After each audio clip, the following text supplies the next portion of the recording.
वालेकुम, welcome back to my channel. आप सब कैसे हैं? उम्मीद करती हूँ कि आप सब ठीक होंगे। और आज मैं बना रही हूँ होममेड बिरयानी मसाला। चलिए रेसिपी स्टार्ट करते हैं। 4 मैंने यहाँ पर बे लीव्स ले लिए हैं। 1 टीस्पून काला जीरा या शाजीरा कह लीजिए, वो ले लिया है। और यहाँ पर 3 बड़ी इलायची ले ली है।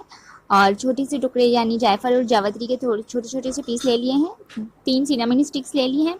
2 अदरक के फूल ले लिए हैं। 8 से 10 सब्जी इलायची ली है। 1 टेबल स्पून यहाँ पर गोल धनिया ले लिया है। 1 टीस्पून जीरा ले लिया है। हाफ टी स्पून सौंफ का पाउडर बना के रखा था, वो भी मैं इसके अंदर शामिल कर दूंगी। और 1 टीस्पून यहाँ पर ब्लैक पेपर, और इसके साथ ही मैंने 10 से 12 अदद लौंगे ली हैं। इसके अलावा इसमें मज़ीद जो पिसे हुए मसाले होते हैं वो भी इसके अंदर शामिल करेंगे।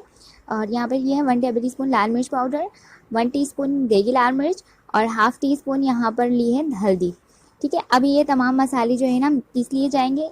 जायफल और जावित्री को मैं अलग से पीसूँगी क्योंकि इसका टेस्ट जो है वो स्ट्रॉन्ग होता है, उसकी खुशबू भी स्ट्रॉन्ग होती है। इनके साथ जो होगा तो वो मिक्स होकर इतनी स्ट्रॉन्ग खुशबू नहीं देंगे, तो मैं इसको अलग कर लूँगी। अब इन तमाम साबुत मसालों को मैं ग्राइंडर जार में पीस लूँगी। और पीसने के बाद अब जो जायफल जावित्री थी मैं इसको अलग से पीस रही हूँ। अब सब मसाले पिस चुके हैं और अब बारी है सब मसालों को मिक्स करने की, यानी कि कंबाइन करने की, ताकि एक दूसरे में सब मिक्स हो जाए तो अच्छा सा टेक्सचर देंगे।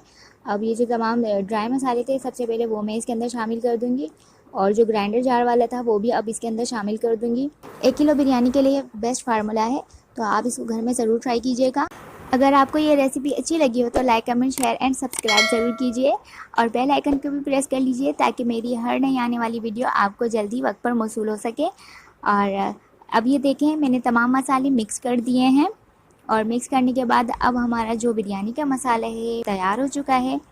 आप इसमें से 1 टीस्पून मसाला अलग कर लीजिए क्योंकि वो आप लेयर्स लगाने के अंदर इस्तेमाल कर सकते हैं और इससे बहुत अच्छा टेस्ट आता है। अब जो बे लीव्स और सब्ज़ी इलायची बचाई थी वो भी मैं इसके अंदर शामिल कर दूँगी। अब ये रेडी हो चुका है, आप बिरयानी में इसे यूज़ कर सकते हैं। ट्रस्ट मी, आप इस होममेड मसाले को ट्राई कीजिए। आप जो बाज़ार से पैकेट मिलते हैं वो उसको भूल जाएंगे। तो अगर आपको रेसिपी अच्छी लगी हो तो लाइक ज़रूर कर दीजिएगा, और अपने घर वालों का बहुत सारा ख्याल रखें। मुझे दुआओं में याद रखिएगा। अल्लाह हाफिज़।